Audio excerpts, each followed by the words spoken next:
എത്രയൊക്കെ കേക്ക് ചെയ്ത എക്സ്പീരിയൻസ് ഉണ്ടെങ്കിലും ചില കേക്കുകൾ നമ്മൾ വളരെ കോൺഷ്യസ് ആയി ശ്രദ്ധയോടെ നന്നാവണേന്ന് വിചാരിച്ച് ചെയ്യുന്ന കേക്കുകൾ ചിലത് പാളിപ്പോവാറുണ്ട് കേട്ടോ. അങ്ങനത്തെ ഒരു കേക്കിന്റെ കഥ പറയാനുണ്ട്, അത് അടുത്ത വീഡിയോയിലാവട്ടെ. ഇന്നത്തെ കേക്ക് 1 kg വന്നിട്ടുള്ള ചോക്ലേറ്റ് കേക്ക് ആയിരുന്നു കേട്ടോ. ഫിനിഷ് ചെയ്ത കേക്കിന്റെ സൈഡിലൊക്കെ സ്ക്രേപ്പർ വെച്ചിട്ടുള്ളൊരു ഡിസൈൻ കൊടുത്തിട്ടുണ്ട്. ടോപ്പിലായിട്ട് നമ്മൾ ഡാർക്ക് ചോക്ലേറ്റ് ഗനാഷ് ഫുള്ളായിട്ട് തന്നെ സ്പ്രെഡ് ചെയ്യുന്നുണ്ട് കേട്ടോ. സൈഡിലൂടെ കുറച്ച് ഡ്രിപ്പിംഗ് പോലെയും ചെയ്യുന്നുണ്ട്. പിന്നെ നമ്മൾ ചെറിയ സ്റ്റാർ നോസിൽ വെച്ചിട്ട് താഴെ ഒരു കുഞ്ഞു ബോർഡർ കൊടുക്കുന്നുണ്ട്. സെയിം നോസിൽ വെച്ചിട്ട് തന്നെ കേക്കിന്റെ ടോപ്പിൽ ഇതുപോലെ ഒന്ന് ചുറ്റിച്ചു കൊടുക്കുന്നുണ്ട് കേട്ടോ.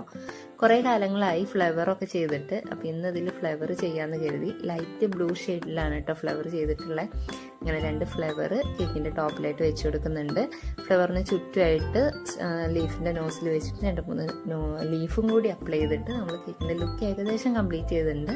പിന്നെ ഇതിലൊരു റൈറ്റിംഗ് ഉണ്ടായിരുന്നു കേട്ടോ. അപ്പോൾ റൈറ്റിംഗും കൂടി കംപ്ലീറ്റ് ചെയ്തപ്പോൾ നമ്മളെ കേക്കിന്റെ ഫൈനൽ ലുക്കായി. അപ്പോൾ ഇതായിരുന്നു കേട്ടോ നമ്മുടെ കേക്കിന്റെ ഫൈനൽ ലുക്ക് വരുന്നത്. അപ്പോൾ താങ്ക്സ് ഫോർ വാച്ചിങ്.